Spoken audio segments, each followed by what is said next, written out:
Did you ever think you'd be on the same line as Wayne Gretzky, Paul?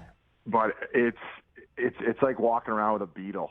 And the coolest part about him is he just loves the game of hockey, and he knows the history of the game, and he just loves talking about the game. So when you're sitting down with him, you just learn so much about the history of everything that's gone on. And he's like a hockey encyclopedia, and he's just such a humble guy, and just it's incredible. Like, I pinch myself all the time, and he's just been such a good teammate as well. So I couldn't be more grateful to be working with the great one. And yeah, sometimes I'm like, I call my buddies back in Welland, Ontario. They're like, you're sitting next to Wayne Gretzky and you were a fourth line plug and barely made the show. Like, what's happening?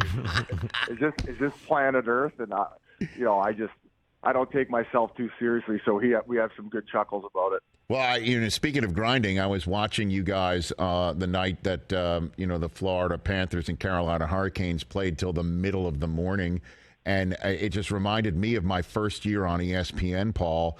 I was doing the intermission reports for the Penguins and the Capitals when they went into a fourth overtime in a playoff series. And I just remember that thing ended at like 2:30 in the morning, and I was saying the same things over and over and over. And like intermission report 4 and intermission report 5 and intermission report 6 was the same damn thing. And it's just like, can somebody light the friggin' lamp already? And to hear Gretzky say that was unbelievable. I'm like, wow, even Wayne felt the same way I did in 1996. That was funny.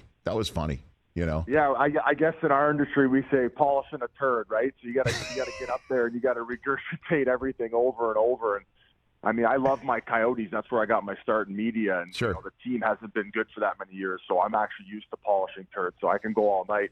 But now saying that, I love my desert dogs. But the thing is once you get past like the first 10 minutes, all of a sudden they were kind of in a defensive mindset, and nobody wanted to take any risks. So it was like, oh my God, these goalies are too good, and this thing is not going to end. So fortunately enough, it did, and we all had a good chuckle about it, and it was a great night. Catch the Rich Eisen Show every single day on the Roku channel, 12 to 3 Eastern, for free.